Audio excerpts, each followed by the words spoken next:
Hi guys, this is Miss Hodges. So we're going to do a 4-hole button now.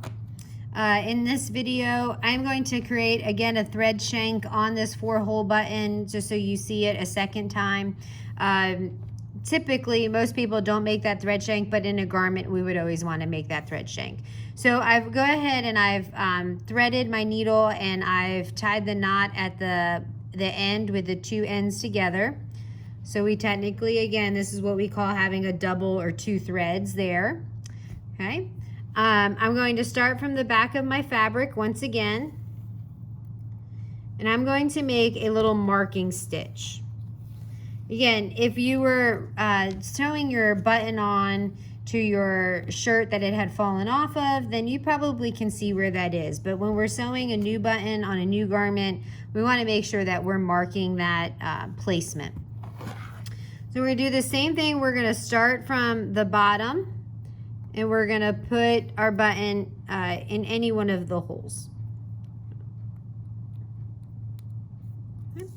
And we're going to pull that thread up.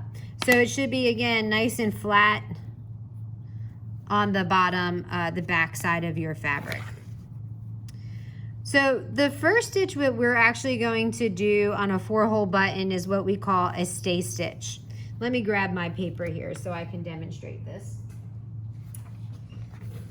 So I'm just gonna draw a 4-hole button.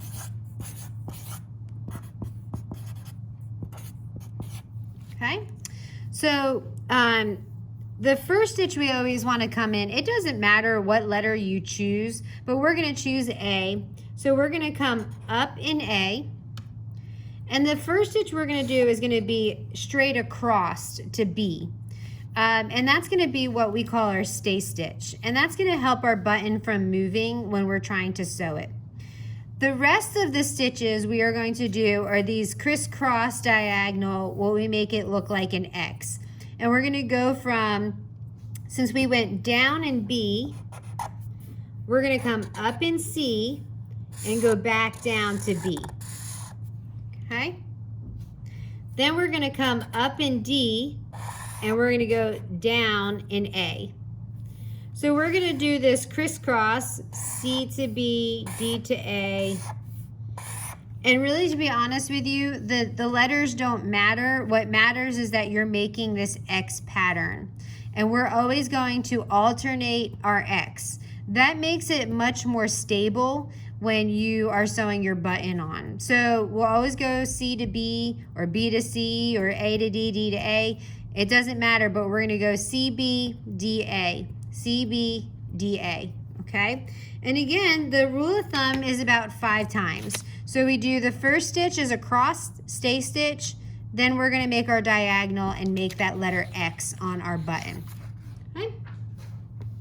So I'm already up in A. And now I'm going to go straight across to B, or the next hole, whichever one you choose. So I have my stay stitch there. And now I'm going to start coming up and I'm going to make my X. So I'm going to go on my diagonal here, which I called C in the picture, and I'm going to go down to B.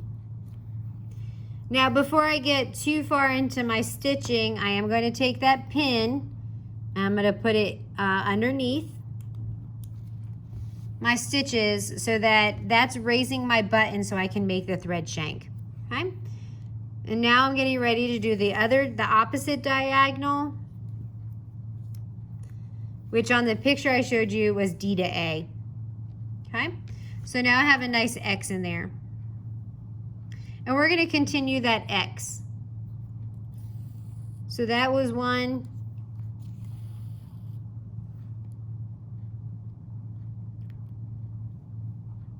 Sometimes I can't find it. This is 2.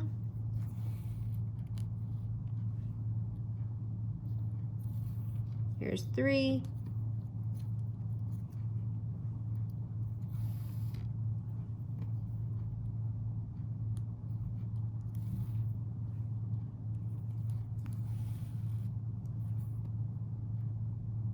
I'm almost done.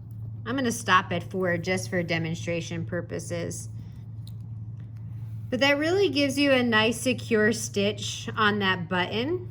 And what happens a lot of times when we lose buttons, it's actually because this top thread gets worn and not necessarily the back thread that gets worn.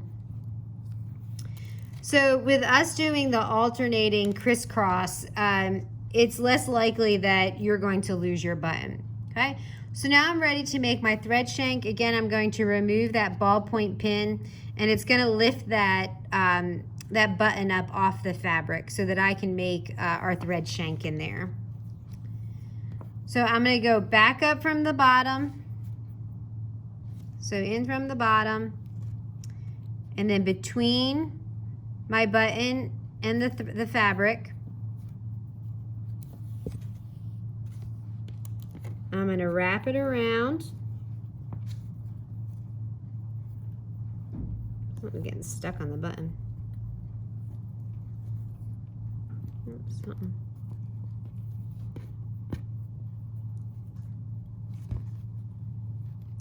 Okay, make sure you don't pull it too tight. Okay.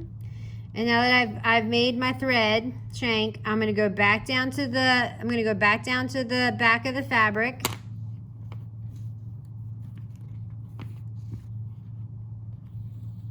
And pull my thread and then knot off.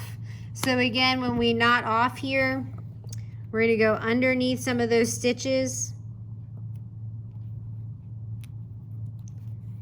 I'm going to, wrap my thread around, hold where I want the knot, pull out this needle,